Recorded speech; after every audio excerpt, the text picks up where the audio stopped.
So who do I think the YP is best for?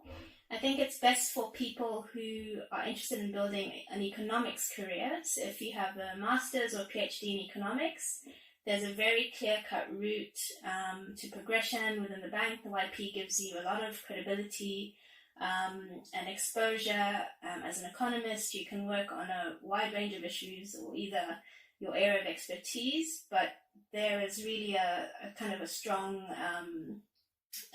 path for people who want to build economics, want to build a career in economics and work in sort of developing countries, or apply that economics knowledge to developing or emerging markets.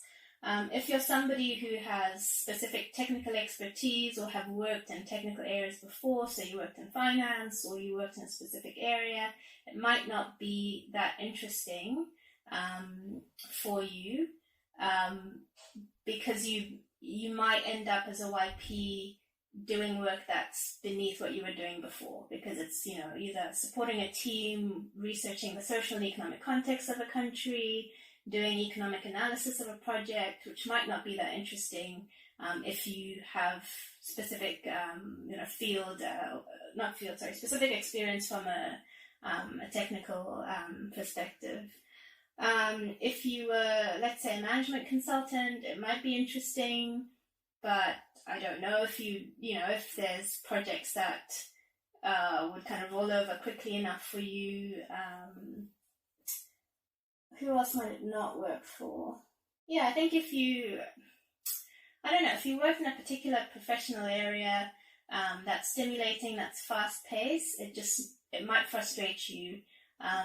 If you've sort of achieved a particular, if you've reached a particular point in your career, let's say you're managing projects, you have quite a bit of leadership already, to join the YP, it's a hit or miss whether you'll maintain those leadership positions. You might, but you might also have to start again within the bank. So you really have to think about, where you're going into the bank and who the people in the team are, who the manager is, and sort of what kind of work you would get. How many times did you apply to the YPP? Twice. So the first time I applied was right after my master's program, I think, the first master's program.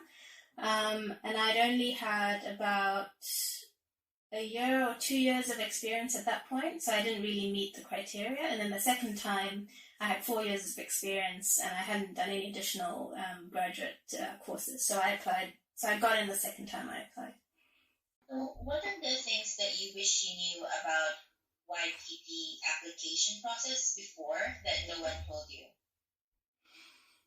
I don't think there's anything really. It seemed pretty straightforward.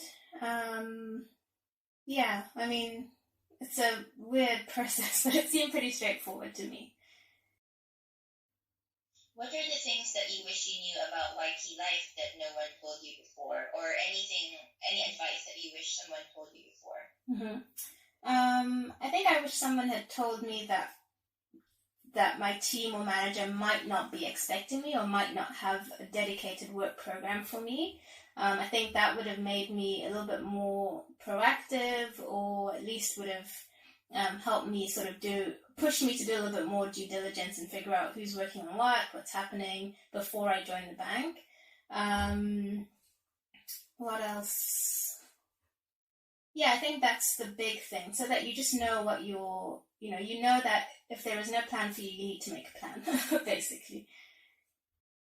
How many times did you apply to the YPP? 3 times. When did you apply the first, the second, and the third time? And what was different in your backgrounds across the 3? So the first one, I was in the middle of my PhD program. The second one, I was close to the end of my PhD program. And the third one, I was already into my first job. The first one, I didn't get anywhere. The second one, I got to the essay writing stage, I think. And then, it's only the third one that I got to the interview stage and was selected. What are the things that you wish you knew about YP life that no one told you before? I guess just how entrepreneurial you would have to be about your career. yeah, I think just how entrepreneurial you have to be. And What do you mean by entrepreneurial? in terms of directing where your career is going to go, clearly figuring out what your interests are and working to, make the rotation happen, to find pieces within the bank that fit your interests and that you can contribute to and thrive in.